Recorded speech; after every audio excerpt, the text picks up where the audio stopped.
हम सॉरी गौतम, अवनी से कह देना मैं आज नील और शनाया के साथ ही जा रही हूं, उसके बुक किए होटल में, फिर कभी लंच के लिए चलूंगी। रिया की बात के आगे गौतम कुछ नहीं कह पाया।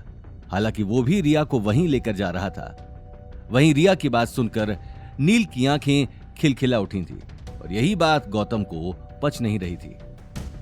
इस नील ने इतना महंगा होटल बुक किया है, मुझे ऐसा क्यों लग रहा है कि कुछ ना कुछ गड़बड़ है। मुझे साथ में जाकर देखना होगा, आखिर अवनी ने मुझे कुछ सोचकर ही भेजा होगा। ये बात सोचते हुए गौतम ने कहा, रिया तुम नील और शनाया के साथ जाओ, मैं ऑटो से निकलता हूँ। रिया को ले जाने के लिए तुम्हारे पास गाड़ी तक नहीं है और इसे लेने आयो? जाओ ऑटो लो और टाइम पर पहुंच जाना, हम लोग वेट नहीं करेंगे। नील की बात सुनते ही गौतम के कदम वहीं थम गए। वो कुछ कहने के लिए आगे बढ़ा, लेकिन अगले ही पल उसे अवनी का ख्याल आ गया और बिना कुछ कहे वो वहां से निकल गया। गौतम के जाते ही नील और शनाया एक दूसरे को देखकर मुस्कुराने लगे। आ जाओ, मैं तुम्हें रास्ते में जोधपुर के बारे में बताता रहूंगा। नील की बात सुनते ही रिया शनाया के साथ कार में जाकर बैठ गई। कार में बैठते ही उसने बॉडीगार्ड को दूसरी कार में आने का इशारा कर दिया। सभी लोग कार में बैठ चुके थे। अब नील को रिया का सारा लगेज कार में रखना था। उसने मन मारकर सारा लगेज कार में रख दिया और सभी को लेकर उम्मेद भवन जाने के लिए निकल गया। रास्ते भर नील रिया को इंप्रेस करने के लिए जोधपुर के बारे में बताने लगा।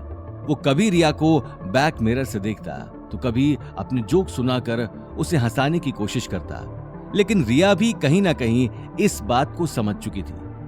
कुछ ही देर में नील ने उम्मेद भवन की पार्किंग में जाकर कार खड़ी कर दी और रिया के उतरने से पहले ही गेट खोलने के लिए कार से बाहर निकल गया।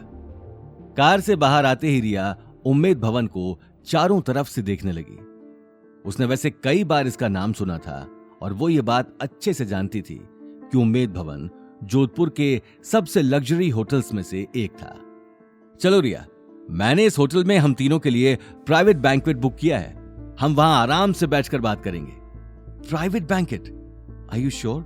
जहां तक मुझे लगता है इतने महंगे होटल में इतनी आसानी से प्राइवेट बुकिंग मिलती नहीं है। रिया, भाई की अच्छी जानकारी है, उनका कहा भला कौन टाल सकता है। ओ ऐसी बात है, तो फिर देर कैसी, बस गौतम आ जाए फिर चलते हैं। अरे वो आ जाएगा, हम तो चलकर बैठते हैं। हाँ वैसे भी मेरे तो पेट में अभी से चूहे कूद रहे हैं। ये बात सुनते ही रिया मंद मंद मुस्कुराने लगी और अगले ही पल दोनों के साथ होटल के अंदर चली गई। उम्मेद भवन का प्राइवेट बैंक्वेट उन रईस और वीआईपी लोगों के लिए था जो पैसों की कोई परवाह नहीं करते। बैंक्वेट हॉल देखने में जितना लाविश था उतनी ही अच्छी वहां की सर्विस भी थी। प्राइवेट बैंक्वेट के बाहर हमेशा ही गार्ड खड़े रहते थे ताकि वीआईपी गेस्ट कभी परेशान ना हो। नील ने उन गार्ड्स को देखते ही अपना सीना चौड़ा कर लिया। इससे पहले कि नील अपना मोबाइल निकालकर गार्ड को होटल बुकिंग की फोटो दिखाता, उसे गौतम सामने से आता हुआ दिखाई दिया। गौतम को देखते ही नील ने चेहरे पर चश्मा लगा लिया। आओ आओ मिस्टर घर जमाई, वैसे तो तुम्हारी इतने महंगे होटल में आने की भी औकात नहीं है, लेकिन शुक्र मनाओ मेरा कि मैं तुम्हें होटल के बैंक्वेट में लेकर जा रहा हूं। ये बात कहते हुए नील स्टाइल से रिया को देखने लगा। शनाया ये बात सुनते ही हंसने लगी। रिया भी मंद मंद मुस्कुरा रही थी, लेकिन गौतम अब तक शांत ही खड़ा था। देखते ही देखते नील गार्ड को अपने मोबाइल में बुकिंग दिखाने लगा, लेकिन गार्ड ने बुकिंग देखते ही कहा, sorry sir, this is normal booking, you can't enter. What? Are you out of your mind? I have receipt of the banquet, there must be a misunderstanding. Sorry sir, हमें कोई misunderstanding नहीं हुई है। Where is manager? मुझे उससे बात करनी है। This is how you treat your customers. Guard की बात सुनकर रिया और शनाया एक दूसरे को देखने लगे। रिया डोंट वरी, शायद कोई मिस्टेक हुई है, मैं अभी बात करता हूं। रिया बिना नील की बातों पर ध्यान दिए अनमने ढंग से आसपास खड़े लोगों को देखने लगी। नील छोड़ो, हम लोग कहीं और चलते हैं, मैनेजर से भी बात करके टाइम वेस्ट ही होगा।